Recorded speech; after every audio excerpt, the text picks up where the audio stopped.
Okay, halo, selamat pagi semua. Okay, kita sambung untuk hari ini 2.3 ya. Okay, cikgu akan sharekan slide teacher. Okay, kita akan masuk 2.3 organ utama untuk transpirasi ya. Okay, sekejap, kita share screen. Okay, boleh?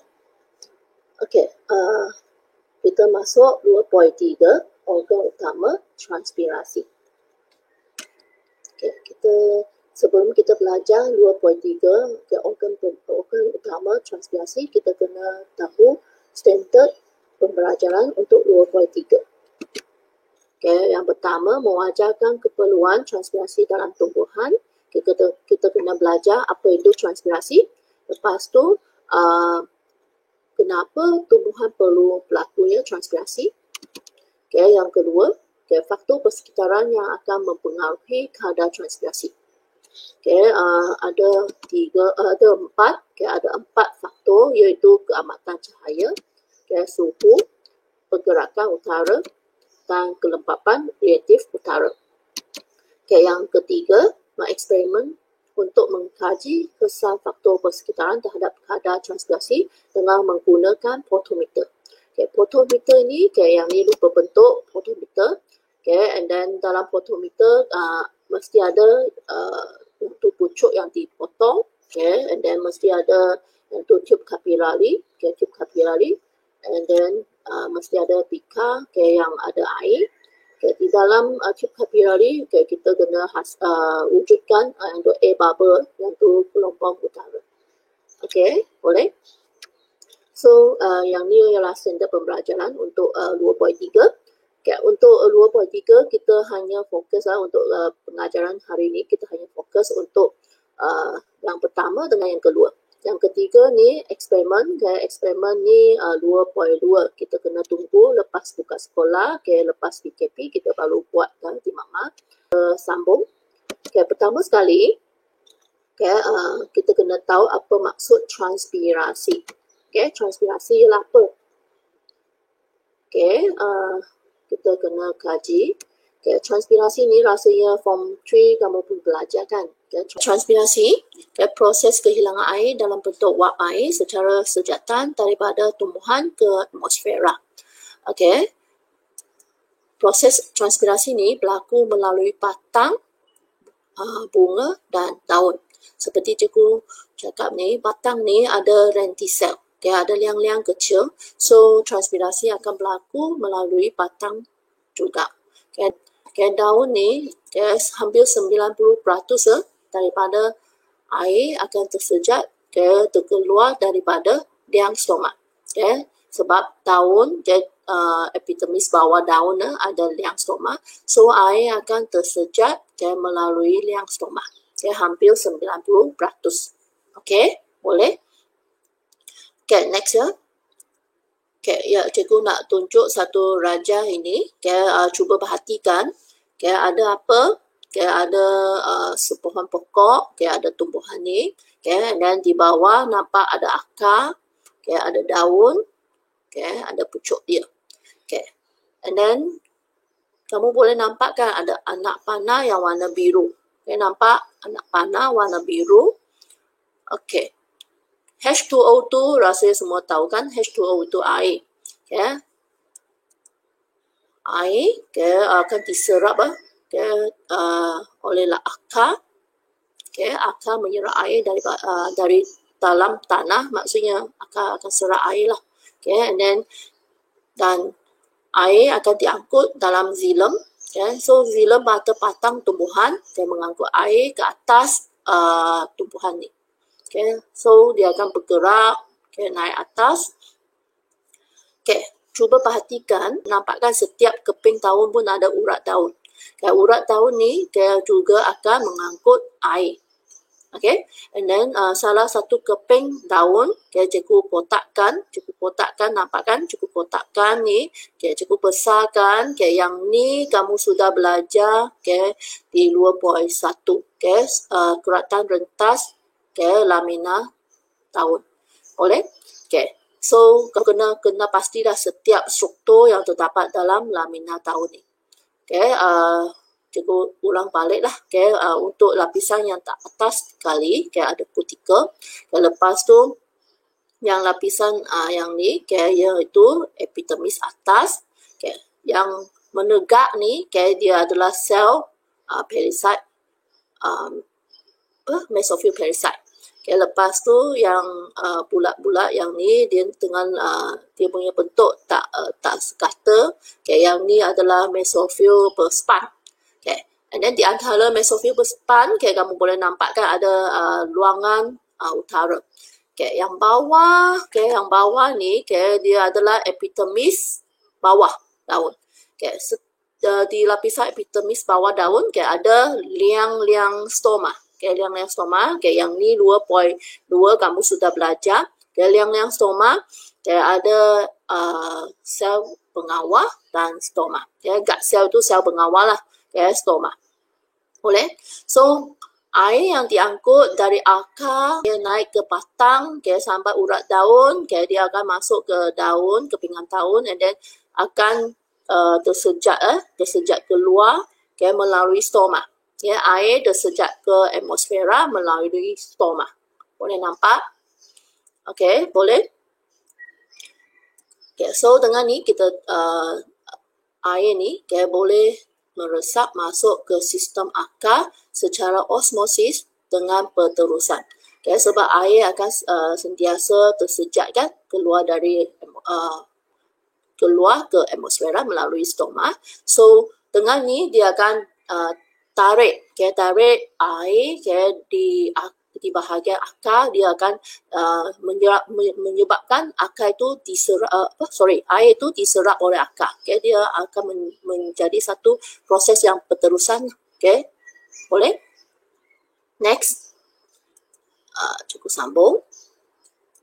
Okay, kalau kamu cuba lihat kamu punya buku teks, ada satu bahagian, okay, zone activity. Okay, zone activity, muka surat 36 muka surat 36, ya, zone activity. Okay, buktikan stoma daun merupakan tempat utama berlakunya transpirasi. Kan tadi cikgu tunjuk yang tu gambar raja kan. Okay, geratan rentas, okay, air akan tersejat, okay, ke atmosfera melalui stoma. Okay, so kita nak kita buat satu aktiviti ringkas lah. Okay, kita nak buktikan betul ke stoma daun merupakan tempat utama untuk berlaku transpirasi. Okay, kamu juga boleh lakukan aktiviti ni dengan simple saja. Okay, rasanya kamu pernah makan kan yang ni sayur kita panggil seterium. Okay, and then nampak. Okay, and then guna satu cawan ke. Okay, and then di bawah kita masukkan larutan yosin ataupun larutan berwarna kan. And then kamu rendam, biar dia rendam 2 jam ke 3 jam ke. Okay, and then kamu akan perhatikan, okay, daun dia, okay, ada yang contohnya yang ni, okay, dia hijau kan, larutan dia hijau, air dia hijau. So dia akan kamu akan nampak daun, okay, daun tu seteri ni dia adalah warna hijau. Okay, ataupun kalau merah tak berapa nampak, okay, dia akan nampak daun dia warna merah. So yang ni lah aktiviti ni, okay, kalau kamu tapati, okay, daun sayur jenis ini ya, kamu rasa kamu pernah makan kot. Okay, mesti dengan bersama-sama dengan daun lah. Okay, and then kamu akan nampak, okay, daun dia, okay, akan ada warna. Maksudnya air itu dia akan diangkut naik, okay, melalui batang, okay, and then sampai ke daun, and then dia akan tersejat, okay, menjadi wap air. Ya, okay, kamu boleh cuba di rumah, okay, aktiviti ini. Okay, seterusnya. Okay, kita akan masuk transpirasi diperlukan dalam tumbuhan. Okay, kepentingan transpirasi untuk tumbuhan. Okay, akar tumbuhan menyerap air dan garam mineral dari tanah.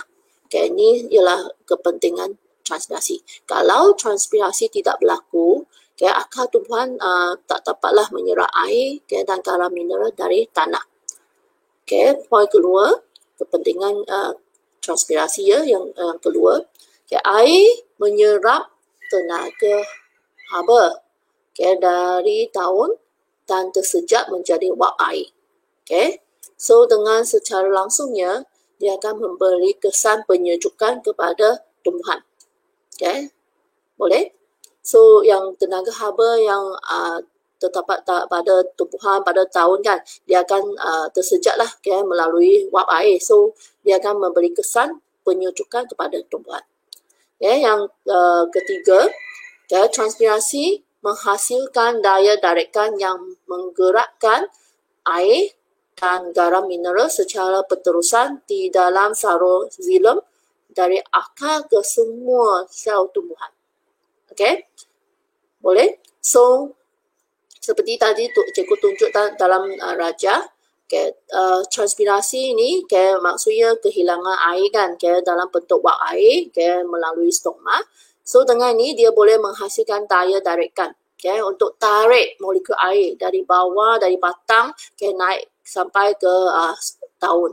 Okay? So dengan secara langsungnya akar ni dia akan terus menarik ataupun menyerap molekul air dari tanah. Okay? Boleh. Okay, so kalau soalan tanya, nyatakan kepentingan transpirasi, kamu kena tahulah yang ni tiga kepentingan transpirasi pada tumbuhan. Okay, boleh? Okay, next. Okay, kita akan lihat faktor persekitaran yang mempengaruhi kadar transpirasi. Okay. Okay, sebelum tu, cikgu nak tunjuk satu slide ni. Okay, gambar raja ni. Okay, nampak? Okay, yang ni raja ni kaktus kan? Okay, kaktus di mana? Di padang pasir. Okay, desert kan? So, adakah kadar transpirasi tumbuhan di kurun berbeza dengan tumbuhan yang terdapat di hutan hujan tropika? Okay, cuba fikir. Okay, nanti cikgu tanya soalan lagi. Okay, next. Okay, soalan kedua. Nampak? Okay, yang ni sebenarnya adalah satu hutan lah ataupun satu kawasan yang penuh dengan tumbuh-tumbuhan. Tapi manusia ni buang sampah. Jadi ni tempat pembuangan sampah. Okay, so cuba kamu fikirkan, adakah persekitaran yang tercemar dengan sampah-sampah ataupun bakar sampah kan, pembakaran ke ataupun jerebu ke? Adakah persekitaran yang tercemar ni boleh mempengaruhi kadar transpirasi? Okay, boleh? So ada dua soalan ni. Sebelum kita masuk yang slide yang seterusnya, cuba fikirkan dulu. Cikgu bagi 1 minit. Ya ke tidak? Okay. Boleh kan? Rasanya ada yang ada jawapan dah. Adakah? Cuba type dalam ruangan chat. Ada tak? Adakah yang dua-dua keadaan ni ataupun situasi ni boleh mempengaruhi kadar transpirasi?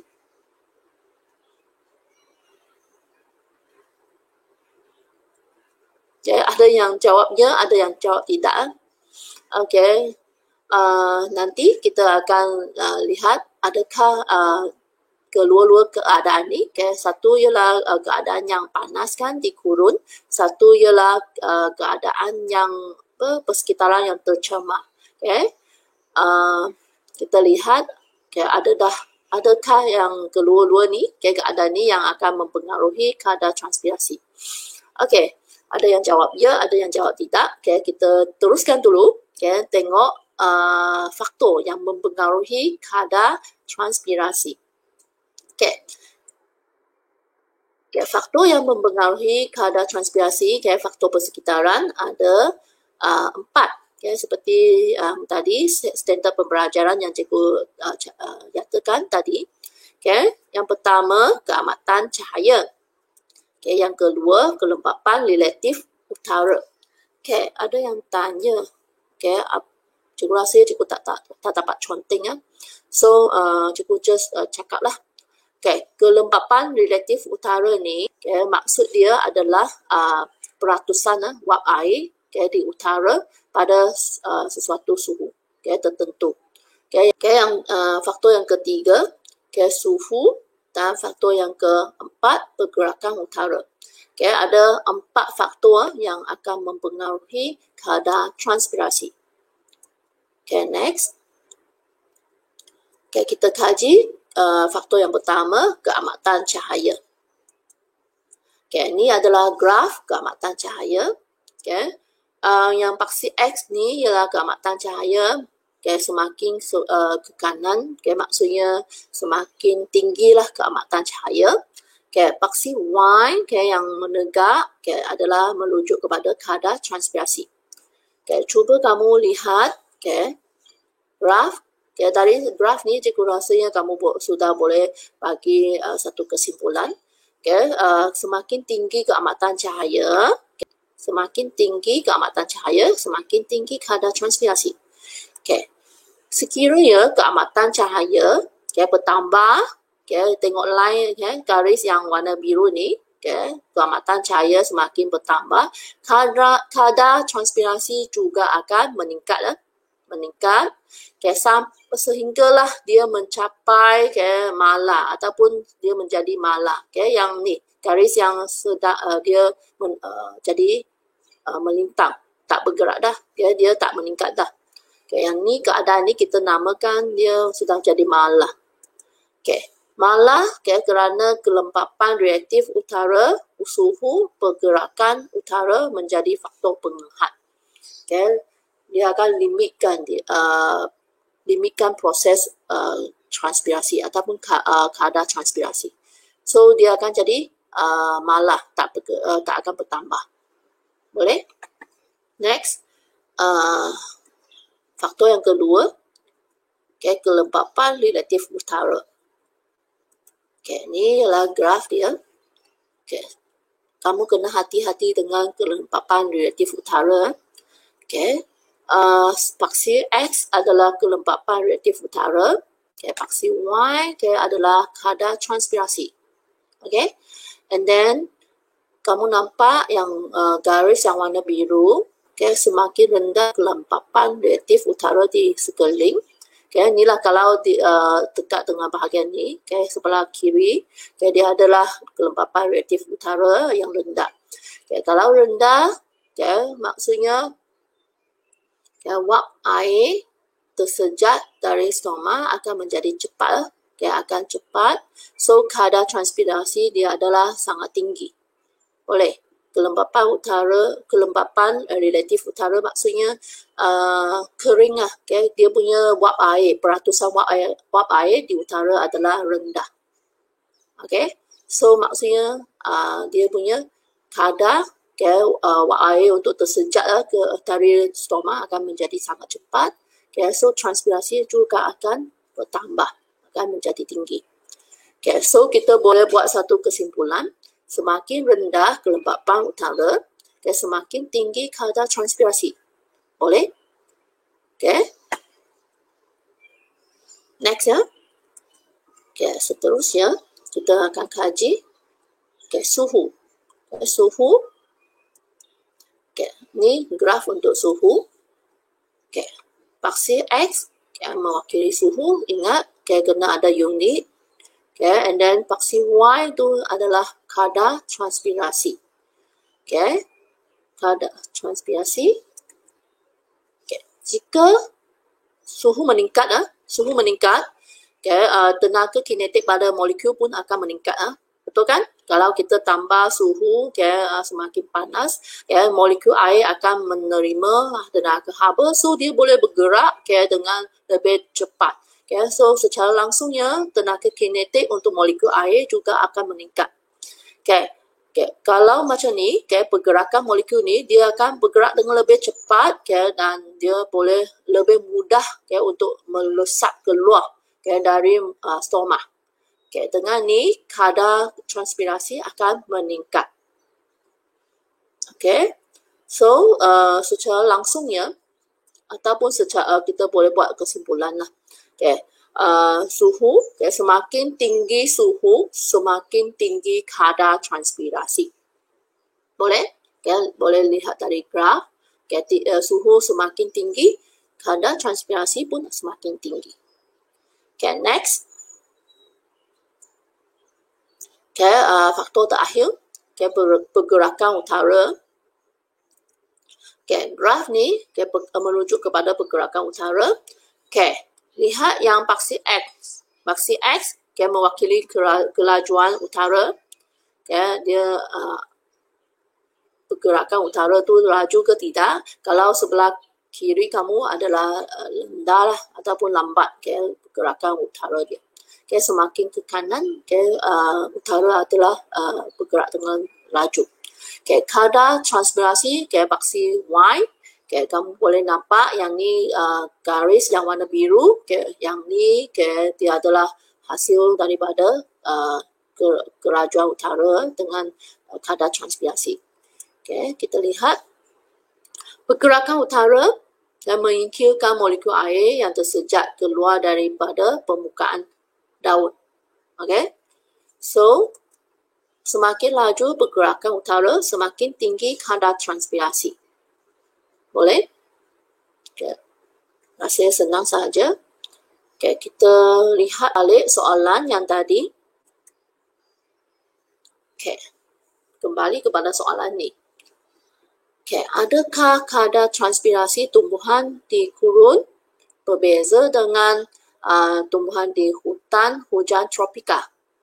Okay, setelah kamu sudah belajar 4 faktor yang akan yang mempengaruhi kadar transpirasi.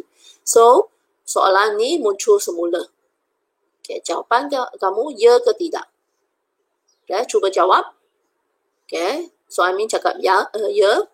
Okay, yang semua sudah jawab ya, betul kan? Memang ada memang mempengaruhi ya. Kalau di gurun dia punya kadar transpirasi tak sama lah. So ya, semakin tinggi keamatan cahaya dan suhu okay, di gurun okay, semakin tinggi kadar transpirasi.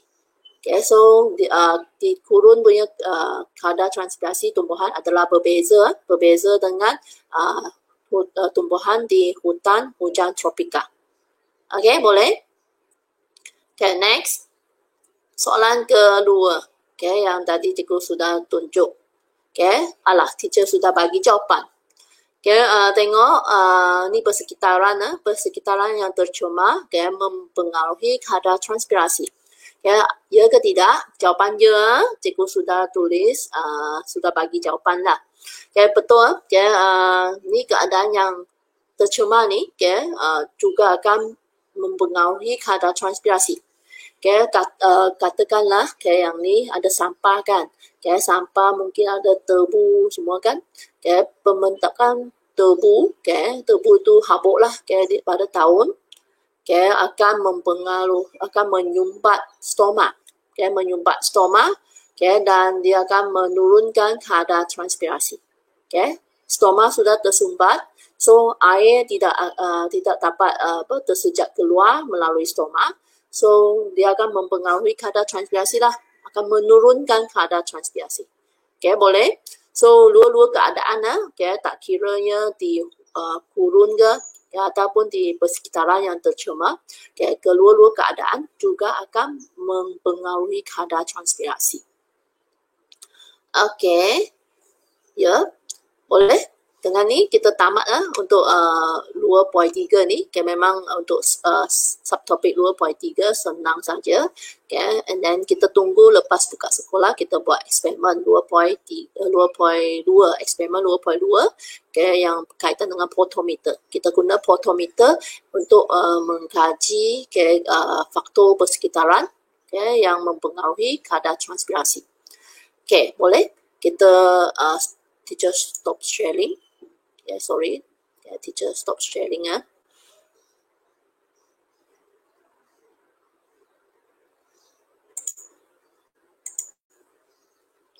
Okay, teacher share untuk quiz. Boleh? Bersedia ke? Okay, bersedia ke untuk kamu buat quiz? Okay, cikgu rasa untuk hari ini kan sangat simple sahaja. Okay, sebab yang kadar transpirasi kamu pun sudah belajar di form 3. Kita hari ini hanya ulang kaji. Okay. Cikgu bagi satu quiz 10 soalan, sangat simple. Okay, cikgu akan sharekan.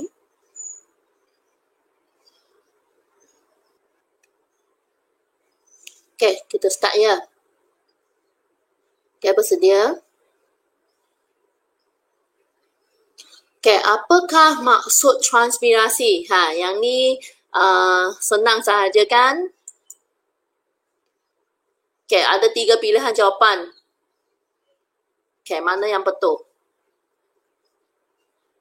Okay, done, bagus. Okay, masa tak sampai lagi, semua sudah siap. Okay, ni jawapan satu saja, jangan pilih jawapan yang lain-lain. Okay, proses kehilangan air ya. Okay, kehilangan air dalam bentuk wap air. Okay, melalui stoma. Okay, next ya. Okay, soalan kedua.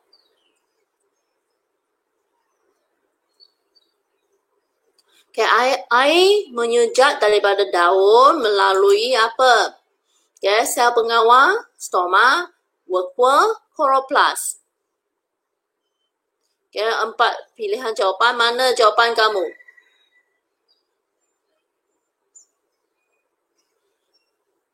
Okay, rasanya boleh jawab semua.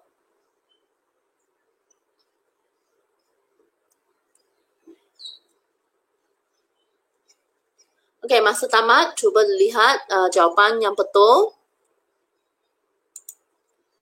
Okay, hanya satu sahaja, jangan kamu pilih workworm.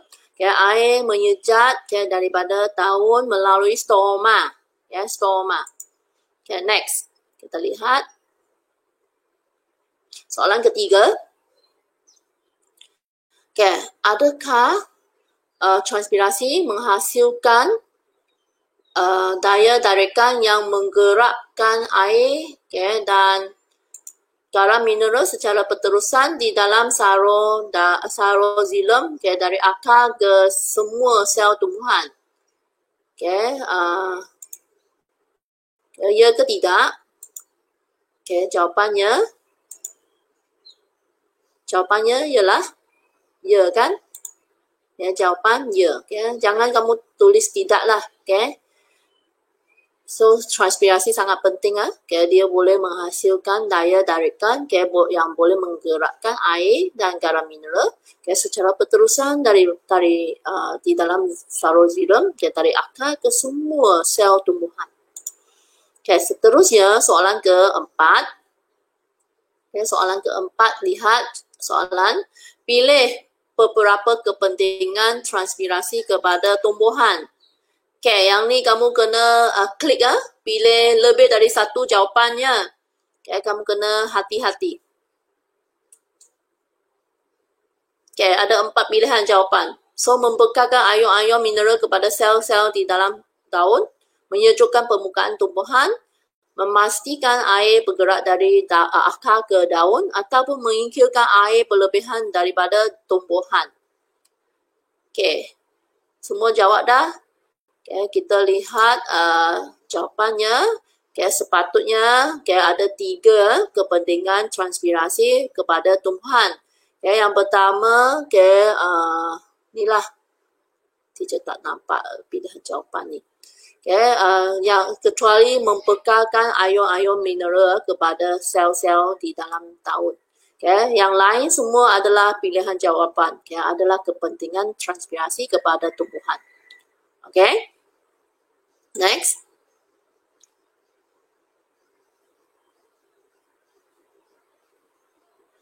Soalan kelima. Adakah air menyerap tenaga haba dari daun dan tersejat menjadi wap air untuk memberi kesan penyejukan kepada tumbuhan? Cikgu rasa ini simple juga. 2 pilihan jawapan, ya ke tidak? Cikgu harap semua boleh jawab dengan betul kan?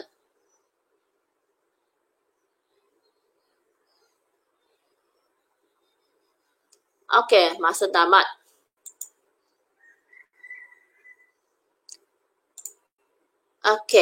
semua sepatutnya kena jawab ya lah. Okay, bagusnya semua boleh jawab.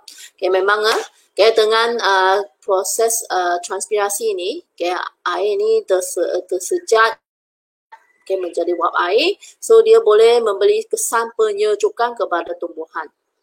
Okay, seterusnya okay, kita pergi soalan 6. Okay, berikan 2 faktor persekitaran yang mempengaruhi kadar transpirasi. Okay, kamu kena catat lah, kamu kena type. Okay, sebab tak ada pilihan jawapan untuk kamu. Yang ni kamu kena jawab sendiri. Okay, so okay, ada yang tak dapat jawab lah. Okay, ada yang jawab suhu. Okay, suhu lah. Okay, 2 faktor persekitaran mana-mana 2 sahaja. Okay, kan kita belajar 4 faktor persekitaran. So, kamu just typekan okay, suhu, keamatan cahaya, apa lagi kelembapan relatif utara, okay, dan satu lagi pergerakan utara. Okay, so ada 4 faktor. Okay, kamu boleh jawab mana-mana 2 sahaja. Okay, next.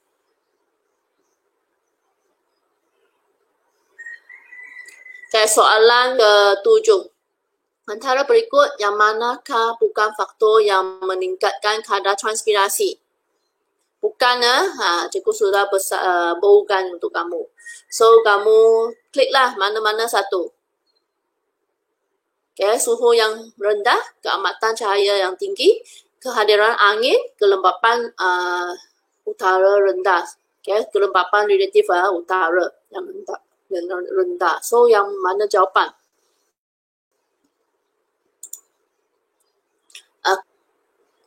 Okay, next. Okay, yang ke-8, adakah alat yang, okay, apakah alat yang boleh digunakan untuk mengukur kehilangan air okay, bagi menentukan kadar transpirasi? Okay, awal lagi cikgu tunjukkan yang ada satu alat lah yang kita untuk mengukur okay, kadar transpirasi, menentukan kadar transpirasi. Okay, apa alat itu?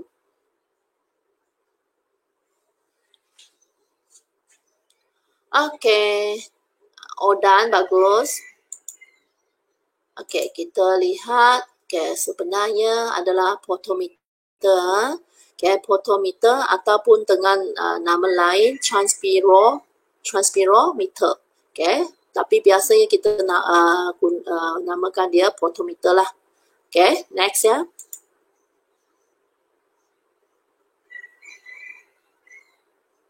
Okay, soalan 9.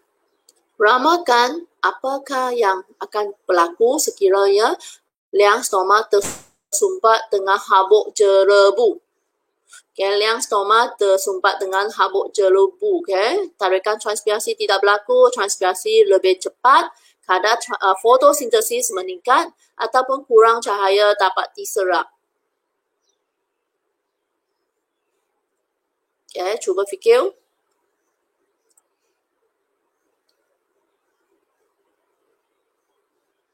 Okay, semua jawab dah. Okay, kita lihat. Alah. Ni, okay, yang dia punya faktor. Okay, yang untuk ni lah, okay, dia punya kadar transpirasi, tarikan transpirasi akan berkurang ya. Okay, sebab habuk sudah sudah menyumpatkan yang tu liang-liang stoma. So, air tidak dapat tersejat keluar okay, melalui liang-liang stoma. So, kadar transpirasi mesti akan menurun ataupun tak dapat berlaku. Okay, seterusnya soalan yang ke-10.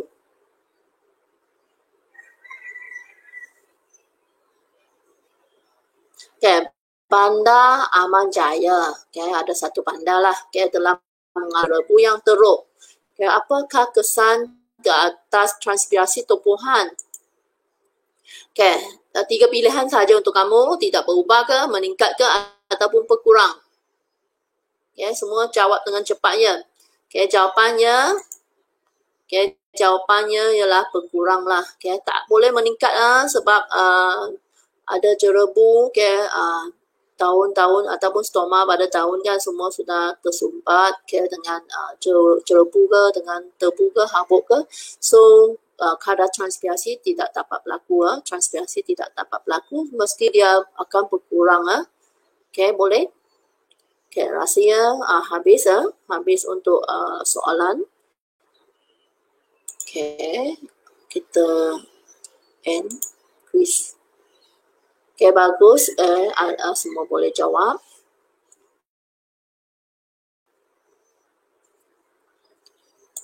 Stop sharing. Boleh.